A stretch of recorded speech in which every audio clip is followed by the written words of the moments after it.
ഇപ്പൊ നമ്മളെങ്ങട്ടാ പോണേ? നമ്മള് വലിയൊരുനാളല്ലേ ഒരു ഡ്രസ്സ് എടുക്കാൻ വേണ്ടിട്ട് ഇങ്ങനെ ഇറങ്ങിയതാണ്. അപ്പൊ നമ്മള് ചെറിയ പെരുന്നാൾക്ക് ഡ്രസ്സ് എടുത്തില്ലേ? അപ്പൊ പെരുന്നാൾക്ക് ഡ്രസ്സ് എടുത്തു. എല്ലാ പെരുന്നാൾക്കും ഡ്രസ്സ് എടുക്കല് സുന്നത്താണ്, പെരുന്നാളിന്റെ സുന്നത്തിൽപ്പെട്ടതാണ് പുതിയ വസ്ത്രം വാങ്ങുക എന്നുള്ളത്. വിലപിടിപ്പുള്ള വസ്ത്രം വാങ്ങുക എന്നുള്ളതാണ് സുന്നത്ത്, ഏറ്റവും നല്ലത്. പക്ഷെ ചെറിയ പെരുന്നാൾക്ക് നമ്മൾ നല്ല വിലയുള്ള വസ്ത്രം വാങ്ങി വലിയൊരുന്നാൾക്ക് നമുക്ക് അത്ര തന്നെ വിലയുള്ള വസ്ത്രം വാങ്ങാനുള്ള സാമ്പത്തിക ശേഷി ഇല്ലെങ്കിൽ ഉള്ളതിനനുസരിച്ചിട്ട് ചെറിയ തോതിലെങ്കിലും വാങ്ങാം. ചെറിയ തോതിൽ വാങ്ങുമ്പോഴും സുന്നത്ത് കിട്ടും. വിലപിടിപ്പുള്ളത് എന്നുള്ള ആ സുന്നത്ത് പോയാലും നമ്മൾ ഓരോ വ്യക്തികളെ സംബന്ധിച്ചിടത്തോളം അവൻ്റെ കയ്യിലുള്ളതിനനുസരിച്ചിട്ടുള്ള പിന്നെ ഡ്രസ്സൊക്കെ വാങ്ങുക. അപ്പോൾ അതിനനുസരിച്ചുള്ള സുന്നത്ത് കിട്ടും.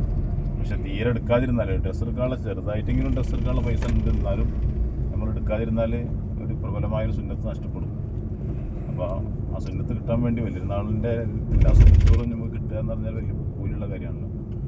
അപ്പോൾ സുന്നത്ത് കിട്ടാൻ വേണ്ടി കുറഞ്ഞ പൈസ തന്നെ ആണെങ്കിലും ഉള്ള സാമ്പത്തിക ശേഷിക്ക് അനുസരിച്ച് കഴിവുള്ളവർ നല്ല വിലപിടിപ്പുള്ള വസ്ത്രം എടുക്കുക, അല്ലാത്തവർ അവരുടെ സാമ്പത്തിക ശേഷിക്ക് അനുസരിച്ചിട്ടുള്ള വസ്ത്രം എടുത്താൽ ആ ഒരു സുന്നത്ത് കിട്ടും വലിയൊരുനാളിൽ.